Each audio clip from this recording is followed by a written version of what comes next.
오늘이 사순절 첫째 주일입니다. 원래 지난 수요일부터 제수요일이라고 해서 부활주일 전 40일을 사순절로 보냅니다.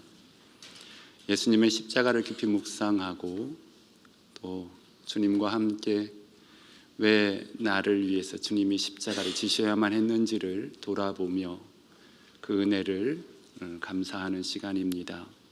그런 은혜가 우리 모두에게 있기를 바랍니다. 우리는 예수님을 믿으면서 믿음이 좋아야 한다라고 말합니다. 물론 이 믿음의 능력은 한이 없습니다. 때로는 질병도 고침을 받고 하나님께서 우리에게 허락하여 주시는 특별한 은혜와 능력을 누리기도 합니다. 그러나 믿음보다 더 중요한 것이 있습니다. 아시는 대로 믿음의 대상입니다. 믿음의 대상이 허구이면 그 믿음도 사실은 허구입니다. 믿음의 대상이 어떤 분인지를 아는 것은 그래서 너무나도 중요하고, 그 믿음의 대상을 내가 아는 만큼 믿음을 세워갈 수 있는 것이고요. 그렇게 믿음이 세워져야 자기 신념, 내가 믿습니다 하는 그런 자기 자신의 믿음을 믿는 어리석음에 빠지지 않을 수 있습니다. 요한복음은 예수님은 누구신가, 우리가 믿는 믿음의 대상 예수님은 어떤 분이신가를 증명해내기 위해서 많은 사건과 말씀을 하시는 것으로 기록되어 있습니다. 그래서 예수님이 행하신 이적들을 이적이라고 말하지 않고 표적이라고 말하는 이유도 그래서 그러는 겁니다. 거기에 목적이 있는 게 아니라 그걸 통해서 예수님이 어떤 분인지를 말하려고 한다라고 하는 거죠. 지난주에 우리는 5,000명을 먹이신 그 일들을 우리는 확인했습니다. 그런데 이 5,000명을 먹이고 또 많은 병자들을 고치는 이 모든 일들은 방금 말씀드린 예수님이 누구신가를 확인시켜 주려고 하는 것이죠. 예수님이 어떤 병자를 고쳐주었는지, 또 얼마나 많은 사람을 먹였는지, 또 무리를 오늘 걸으시는 사건들이 있지요. 예수님은 어떻게 무리를 걸으셨대? 무리를 걸으신 그 내용을 얘기하려고 하는 거 아니죠. 만약 여기에 빠져 있으면 그 예수님을 통해서 내가 이런 도움을 받을 수 있겠구나, 내가 이런 혜택을 누릴 수 있겠구나, 그런 것들을 재보고 또 거기에 관심이 갈 수밖에 없어요. 방금 말씀드렸던 것처럼 이 모든 것들은 무엇을, 예수님이 어떤 분인지를 우리에게 확인시켜주고 어떤 믿음으로 주님을 붙잡기를 원하는지를 우리에게 말씀하는 겁니다. 이제 오늘 본문 오병이어 사건이 있었던 바로 이어서 이어지는 이야기입니다. 예수님은 보리떡 5개와 물고기 2마리로 5,000명을 먹이신 그 하루의 삶을 보내시고, 이제 저녁 저물어 갈 때쯤에 제자들을 이제 그 낮에 있었던 모든 일들을 정리하시고 제자들을 따로 배 태워서 건너편 가버나움으로 가게 하십니다. 오늘 제가 드리는 이 말씀은 마가복음과 마태복음 이렇게 같이 나오는 복음서 이야기라 그런 이야기들을 종합해서 말씀드리는 것으로 이해하시면 되겠습니다. 이제 예수님은 제자들을 가버나움으로 가게 하시고 따로 산에 올라가셔서 기도했습니다. 지난 시간에도 말씀드렸지만 갈릴리 바다는 지형적인 영향으로 한낮에는 뜨겁게 이렇게 땅이 또 물이 데워지고, 그리고 저녁이 되면 이제 대류 현상이라고 하나요? 이 옆에 주변에 있는 산들로부터 찬바람이 공급되고, 그래서 갑자기 이렇게 바람이 많이 불게 되는 거죠. 그래서 큰 풍랑이 일어나기도 합니다. 물론 제자들도 이렇게 배 타고 가라고 하실 때 이런 상황을 모를 리가 없습니다. 물론 예수님은 더더욱 잘 알고 계셨을 것이고요. 제자들이 예수님의 말씀에 순종하여 그 저녁 배를 타고 건너편으로 가고자 하는 것도 사실은 그런 일이 없을 거라는 생각을 가지고 간 게 아니라 그런 일들이 자주 일어나는 곳이기 때문이고, 그들은 또 어부로 살아왔기 때문에 일부 제자들은요 알고 있었고 그런 일이 일어나도 우리는 충분히 건너편으로 건너갈 수 있다라는 생각을 가졌던 것입니다. 제자들은 그런 바람이 분다 할지라도 그들은 어부였었던 사람들이 있었고 또 밤에 고기를 잡던 경험도 있었잖아요. 그래서 별 두려움 없이 예수님이 건너가라고 하시는 대로, 배 타고 가라고 하시는 대로 그렇게 가기 시작을 한 겁니다. 그런데 가는 도중에 어두움은 짙어지고 갑자기 큰 파도가 일기 시작을 합니다. 어부인 제자들이 생각하지 못했던, 그동안 경험하지 못했던, 감당할 수 없었던 큰 바람이 일고 큰 파도가 만들어진 것입니다. 제자들이 생각하기에는 쉽게 짐작했을 것입니다. 이런 바람과 이런 파도라면 모두 죽을 수도 있겠구나. 이런 상황이라면 우리가 여기서 죽을 수도 있겠구나라는 것을 직감했을 것입니다.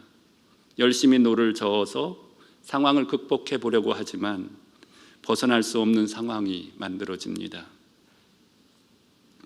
이때 예수님은 그 바람이 불고 파도치는 바다 위로 걸어오시고, 다른 성경에 보면 베드로가 예수님에게 간청해서 물 위를 걷는 경험도 하게 됩니다.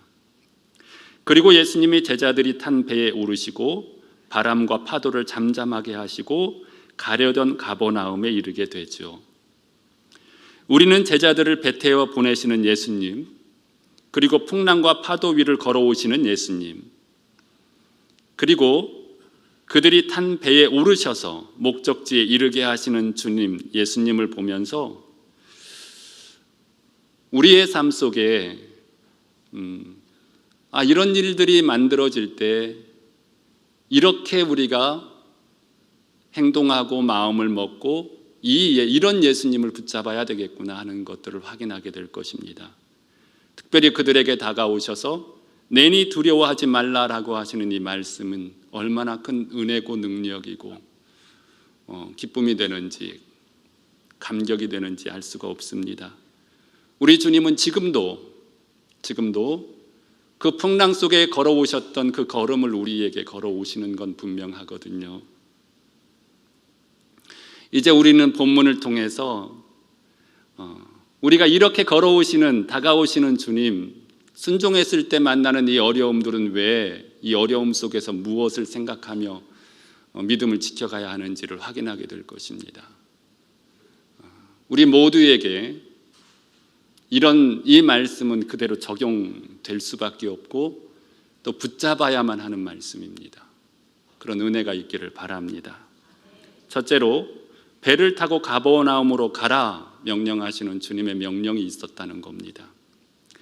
같은 이야기를 기록하고 있는 마태복음과 마가복음은 당시 상황을 좀 더 자세히 기록하고 있습니다. 예수님이 재촉했어요. 빨리 건너가라, 빨리 배 타고 가라. 이 저녁 배를 타고 가는 일, 이 모든 것들을 주도하시고 계획하시고 명령하신 분은 바로 예수님이라고 하는 겁니다. 이 예수님의 명령에 의해서 그 명령에 순종하여 제자들이 배를 타게 된 것이고 건너편으로 건너가고자 했던 것입니다.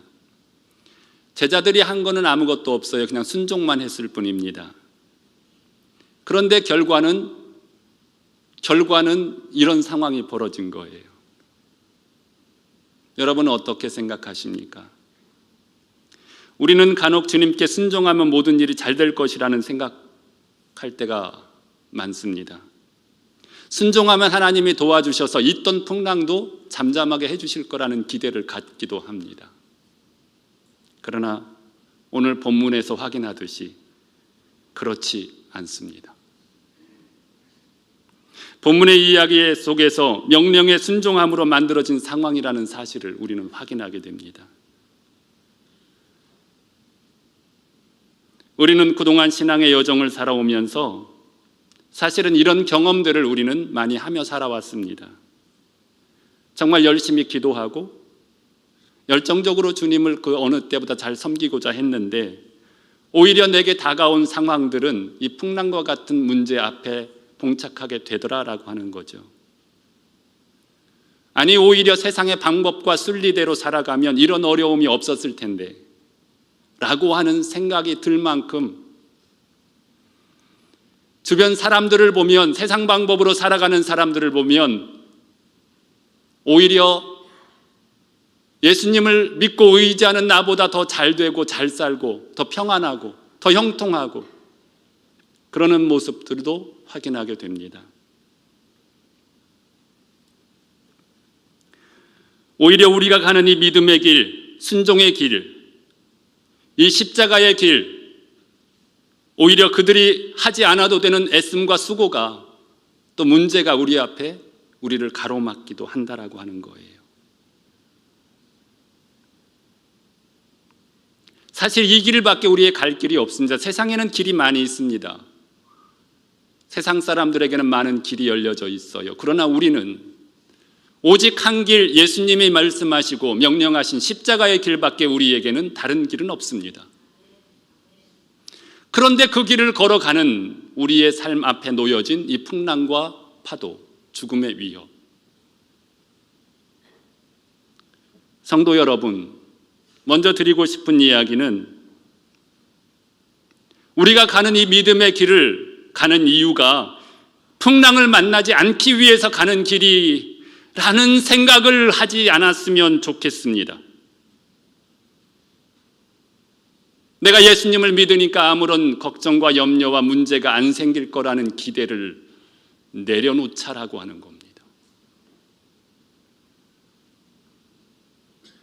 내 믿음을 평가하고 내 삶을 평가하고 나의 옳음과 그름을 평가할 때 이 성공과 실패를 기준 삼을 때 내게 어려움이 있는가 없는가, 내 문제가 잘 해결됐는가 해결되지 않는가로 평가하려고 하는 그런 마음들을 빨리 내려놓자라고 하는 거예요. 만약 누가 내가 예수님을 믿으니 그리고 그분의 말씀에 순종했으니 이제는 나에게 더 이상 큰 파도와 풍랑이 없을 것이라고 생각한다면 오늘의 이 제자들의 모습을 주목하시기 바랍니다. 만약 그런 마음으로 주님의 명령에 순종했다면 제자들은 예수님에게 화를 냈을 거예요. 아니, 그렇지 않아도 피곤하고 힘들었는데 이 밤, 이 저녁에 왜 하필이면 굳이 급한 것도 없고 바쁜 일도 없는 것 같은데 우리를 배 타고 여기에 이 밤에 건너가게 해야 라고 하셨는가 말이죠.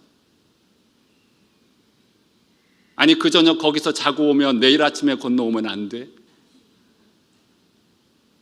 하면서 예수님, 이 명령을 하신 예수님에게 삿대질을 하고 마음이 불편할 수 있습니다.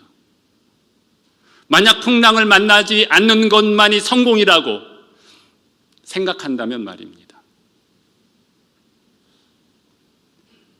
여러분, 우리가 하나님의 말씀에 순종하고 믿음의 길을 가는 이유는 풍랑을 만나지 않기 위해서가 아닙니다. 그 이야기를 하신 분이 하나님이기 때문에, 그 명령을 하신 분이 예수 그리스도이기 때문에 우리가 순종하는 거죠. 그래서 풍랑을 만난다 할지라도 그분이 말씀하셨기 때문에 순종하는 거예요. 풍랑을 만나지 않기 위해서 그분에게 순종하는 게 아니라.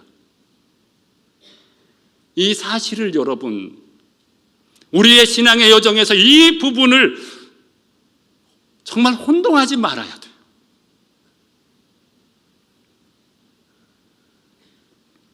성도의 성공은 풍랑을 만나지 않는 것이, 문제가 안 생기는 것이 성공이 아니라, 평안히 건너가는 것이 성공이 아니라, 우리의 성공의 기준을 지금부터, 아니 우리의 삶에서 다시 한번 확인하시고 명확하게 하세요. 하나님의 말씀에 순종하는 게 성공입니다.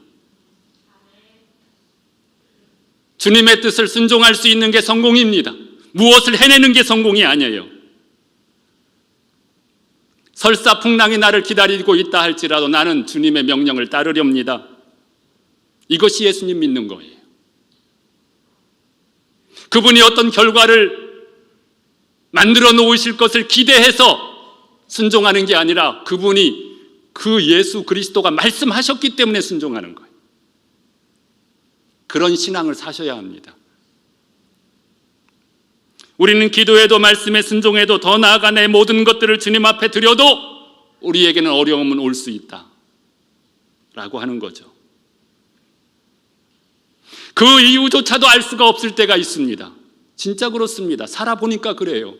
왜 나에게 이런 문제가 왔는지 하나님이 대답도 안 해주고, 그전에는 그렇게 대답도 잘해주시고 응답도 잘해주셨는데 완전 침묵하시고 모르는 남 대하듯이 나를 대할 때도 있습니다. 진짜로 있어요. 진짜로. 그럴 수도 있는 거예요. 그러나 낙심하지 마십시오. 걱정하지 마십시오.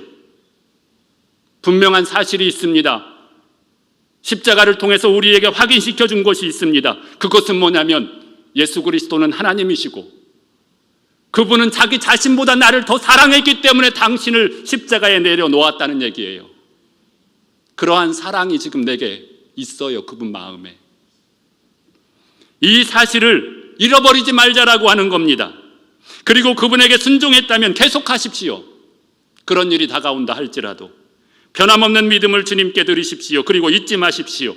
주님이 어디에 올라가셨습니까? 산 위에 올라가셨습니다. 거기서 지금도 우리를 지켜보고 계신다는 사실. 잘못되지 않아요. 걱정하지 마세요. 그분에게 순종한 걸 후회하지 마시고, 결과를 보면서 누구 탓하지 마시고, 결과를 보면서 성공의 기준을 가늠하지 마시고, 그분에게 순종하였다면 이미 성공한 인생을 살아가고 있는 것이니 그 믿음을 지켜가시는 은혜가 있기를 바랍니다. 둘째, 왜 가라고 하셨을까라고 하는 겁니다. 우리는 그 결론을 보기 때문에 걱정하지 않습니다. 그러나 결론을 통해서 우리가 당할 앞으로의 모든 문제 속에서 우리는 그 결과를 이미 확인할 수 있는 것이 본문의 결과입니다. 저들의 목표는 얼른 배 타고 건너편 가버나움으로 가는 것이 목적이었을 것입니다. 그러나 이 사건을 겪고 난 이후에 그들의 목적은 변하고 새롭게 자신의 삶의 가장 소중한 부분이 무엇인지를 세워가는 기회로 삼았을 것은 분명합니다. 바로 가버나움에 도착하는 것보다 더 귀하고 큰 것이 거기 지금 준비되고 있었습니다. 예수님의 엄청난 선물이 거기에 있었어요. 즉 예수님의 목적은 가버나움 거기에 있지 않았습니다. 우리는 결과론적으로 보면 예수님이 의도적으로 그날 그 저녁 제자들에게 배 타고 가라고 하신 거고요. 그리고 큰 파도와 바람, 주님은 어찌하다 보니까 그런 일이 생긴 것이 아니라 그런 일이 생길 거를 아시고 보낸 거다라고 하는 겁니다. 오히려 그런 일들을 만드신 분입니다. 예수님이 배 타게 하신 이유는 사실은 건너편으로 가는 것이 목적이 아니고 오히려 그들을 큰 바람과 파도 가운데 그 제자들을 두고 싶어서 그 가운데에서 하나님의 하실 일들을 이루어 가기 위해서 건너가라고 하신 거예요. 제자들은 건너가는 게 목적이었던 것 같지만, 목적이었겠지만 예수님의 목적은 건너가는 게 아니었고 그 과정이었어요. 우리는 이것을 가버나움으로 가는 것을 뭐라고 한다고 했죠? 여정. 풍랑에서 제자를 만나는 것을 목적. 우리가 예수님을 믿지 않을 때는 가버나움이 목적입니다. 승진을 하고 이 일을 해서 어떤 이익을 얻어내고 성공하고 일을 잘해내고 결과가 좋아야 되고, 이것이 보통 세상 사람들의 목적이에요. 목적. 가버나움 가는 거. 그러나 예수님을 믿는 사람들에게는 이제 목적이 바뀌어야 됩니다. 그건 여정. 인생의 여정. 이런 일도 하고 저런 일도 하고 이런 일도 겪고 저런 일도 겪고. 우리의 목적은 그 여정 가운데 만나는 예수 그리스도예요. 이게 소중한 겁니다. 이걸 놓치면 안 되는 거예요. 다른 성경에서 제자들이 풍랑 속에서 예수님을 만난 시간을 사경이었다라고 말합니다. 이스라엘의 시간은 1경, 2경, 3경, 4경에서 4시간씩 끊어서 이렇게 해요. 새벽 3시 이후를 가리킵니다. 밤중에 가장 어두울 그때 제자들이 이제 밤이 이제 하루 저녁 어둑어둑할 때 탔으니까 얼마나 고생 많이 했겠어요, 그렇죠? 할 수 있는 방법은 다 해봤을 것이고 이제는 모든 소망이 끊어졌다고 생각했을 겁니다. 가장 칠흑 같은 밤요. 공포가 몰려오는 그 시간입니다. 이때 다가오는 예수님을 보고 유령인가 생각했습니다. 당연했을 거예요. 얼마나 무서웠겠어요. 어렸을 때 저수지 근처에 살았습니다. 제 시골이. 사람들이 주말이면 낚시하러 되게 많이 왔어요. 그런데 와가지고 가끔 사고가 나서 죽는 사람도 있었어요. 지형을 모르기 때문에 그렇습니다. 그 바닥이 어떤 구조인지. 그러나 그 주변에서 늘 살던 사람들은 잘 안 죽습니다. 왜냐하면 물에 잘 떠 있거든요. 그리고 지형을 잘 알아서. 하루 종일 물에서 있으라고 해도 가만히 있으면 뜨니까 있을 수 있었던 것 같습니다. 어느 날 밤에 물에 들어갔습니다. 밤에 저수지에. 우리 부모님이 알면 큰일 날 일이지만 어쨌든 그렇게 들어갔습니다. 이 가슴 위쪽으로는 따뜻해요. 물이 데워져서. 이 발 밑으로는 딱 서 있으면 시원합니다. 앞이 하나도 안 보여요. 그런데 그때 다가오는 두려움이 있어요. 낮에는 하루 종일 있어도 괜찮았는데 그 밤에 그 저수지에서 아무것도 안 보이는 그 속에 있을 때에는 두려움이 10배, 20배 엄청나게 다가오는 것을 저는 경험하도록 했습니다. 아마 제자들이 얼마나 두려워했을까? 얼마나 절망을 경험했을까? 여기서 죽는다고 할지라도 그 누구도 알아볼 수 없을 만큼, 흔적이 없을 만큼 사라질 수 있는 이런 상황. 자기들이 그동안 가지고 있었던 기술과 경험도 아무런 소용이 없는 그런 순간.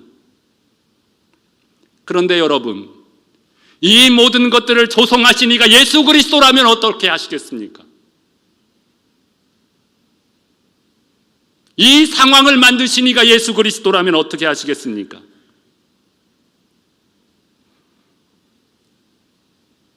이러지도 저러지도 못하는 그런 상황.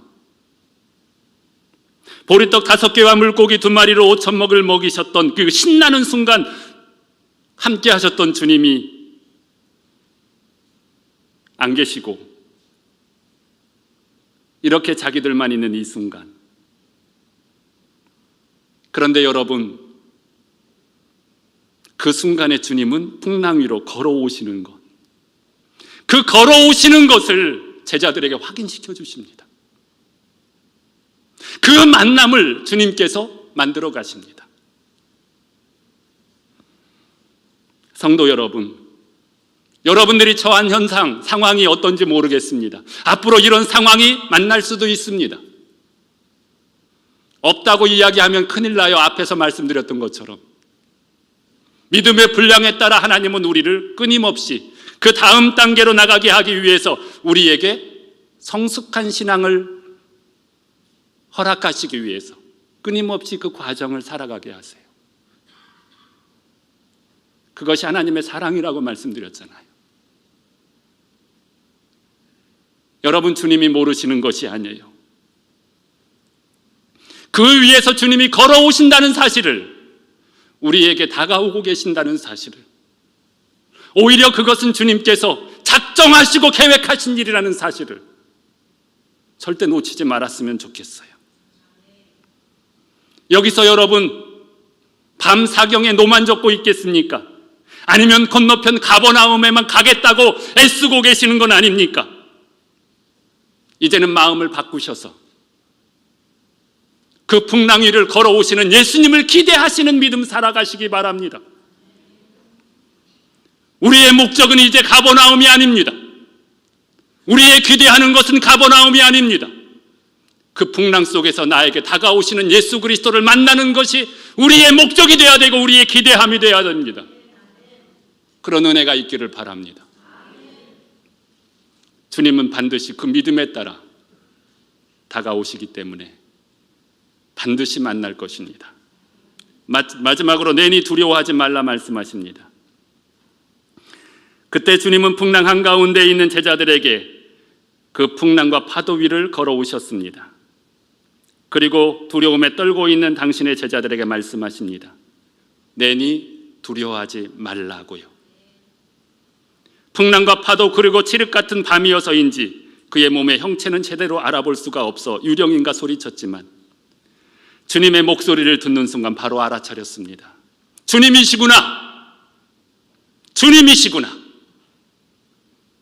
베드로는 한 걸음 더 나가서 나로 무리를 걷게 걸어오라고 명령하소서. 그래서 베드로가 무리를 걷습니다.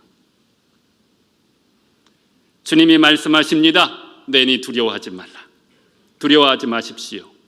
주님이 그렇게 말씀하십니다. 먼저 여기서 가장 다행인 것이 있어요. 여러분, 우리는 이런 준비를 하며 살아야 돼요. 평상시에. 그것이 뭐냐면 두려워하지 말라라고 하시는 주님의 음성을 듣고 그분이 예수님의 목소리라고 하는 것을 알아차렸다는 거예요. 이게 너무 중요한 거예요. 예수님이 내가 예수다라고 얘기하지 않았어요. 내가 예수다라고 얘기하지 않았어요. 내니 두려워하지 말라라고 말씀하셨어요. 이는 평소에 제자들이 예수님의 목소리, 그분과 대화를 나눠봤기 때문에 그분의 목소리를 알아들을 수 있었던 거예요. 내니 두려워하지 말라라고 하는 말에 예수라는 말이 한마디도 없잖아요. 그러나 그들은 알아들었어요. 왜? 경험이 있거든. 대화를 나눠본 경험이 있거든. 이게 너무너무 중요한 거예요. 예수님과 함께하지 않고 그분과 대화를 나누지 않았다면, 평소에 그런 경험이 없었다면 이 한마디에 예수님이라는 것을 알아차렸겠습니까? 몰랐겠습니까? 몰랐지요. 지식으로 알거나 누구에게 들어서 알거나 알았다고 할지라도 그분과 한 번도 대화를 나눠보지 못했다면 그분의 목소리가 어떤 목소리인지 어떻게 알겠어요? 평상시 대화를 나눠봤기 때문에 그분의 목소리도 구별할 수 있었던 거고, 평상시 그분과 함께 했기 때문에 무리를 걸어와도 놀라지 않을 수 있었던 거예요.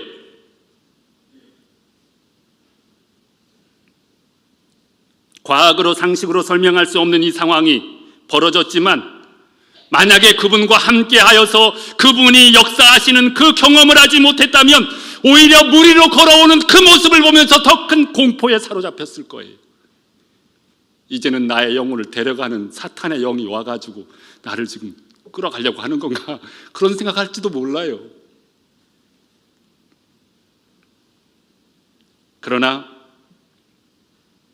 제자들은 알았습니다. 알아차렸어요.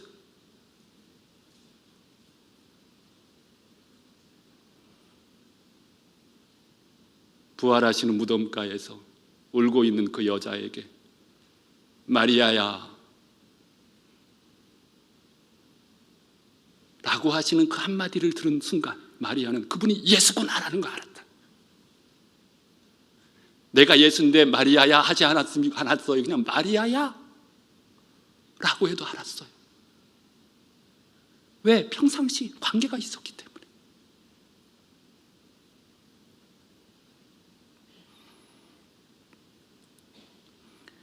여러분, 베드로가 나를 걷게 해달라고 이야기할 수 있었던 것은 내니 두려워하지 말라라고 하는 이 한마디에 제자들이 가졌던 그 감격이 무엇인지를 우리에게 말씀하고 있습니다.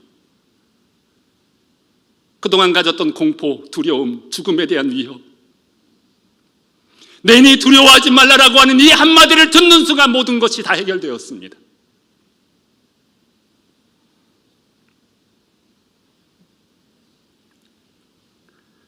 성도 여러분, 이렇게 예수님을 알아봐야, 알아보는 믿음을 가져야 그 주님을 배에 모실 수가 있는 거고, 그 주님이 배에 올라오셨을 때에 그들이 원하는 곳으로 갈 수가 있었던 것입니다.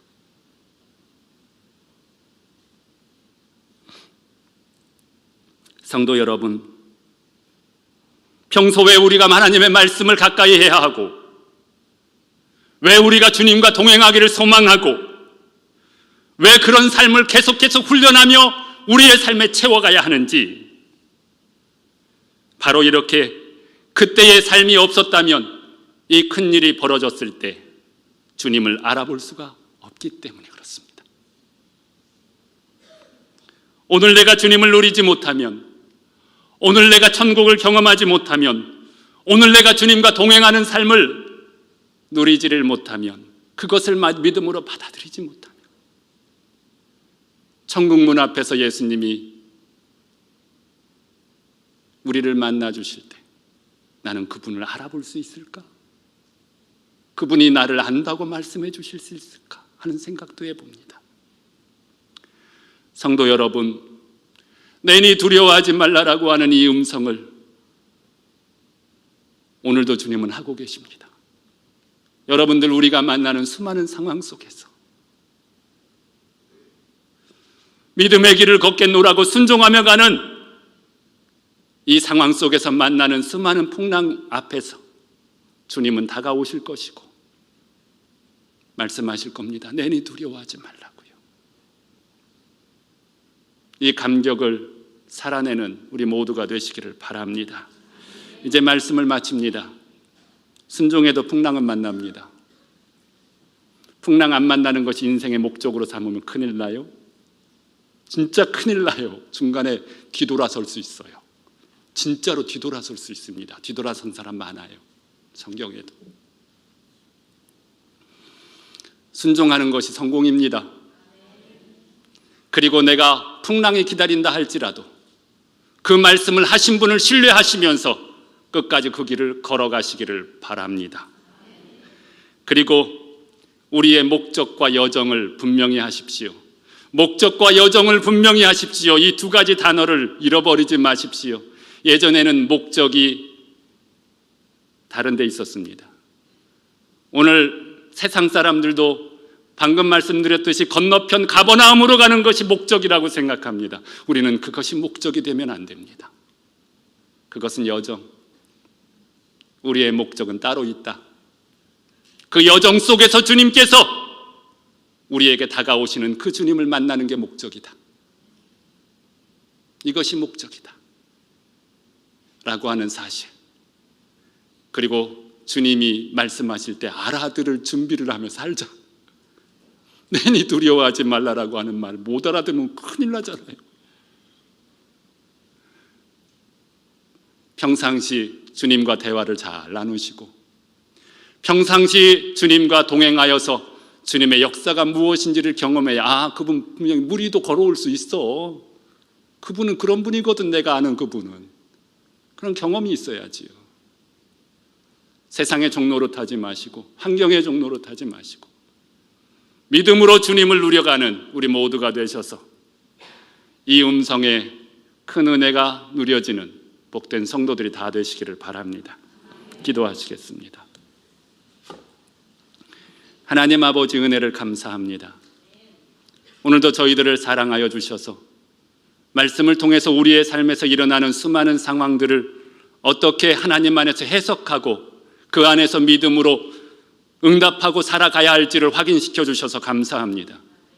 아버지 하나님, 이제 우리의 성공의 기준이 무엇이어야 하는지를, 또 우리가 어떠한 두려움과 염려와 걱정과 폭풍 가운데에서도 우리가 기대하고 소망하는 것이 무엇이어야 하는지, 또 우리가 평상시 어떤 믿음으로 살아가야, 어떤 관계 속에서 주님과의 관계를 누리며 살아가야 하는지를 확인시켜 주셨습니다.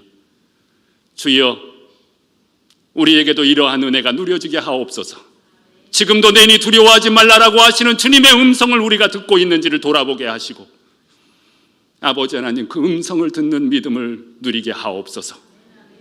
감사드립니다. 하나님, 우리로 하여금 하나님의 특별한 사랑을 받아서 그 하나님의 특별한 은혜로 우리의 삶을 계획하시고 이끌어 가시는 이 하나님의 엄청난 은혜가 우리 모두에게 지금 임하고 있음을 놓치지 않게 하여 주시고, 세상 사람들이 생각하는 방식과 세상 사람들이 결정하고 행동하는 방식을 떨쳐버리고 우리 주님께서 우리에게 주시는 목적과 기회를 누리며 살아가게 하옵소서. 감사드리오며 예수님의 이름으로 기도드립니다. 아멘.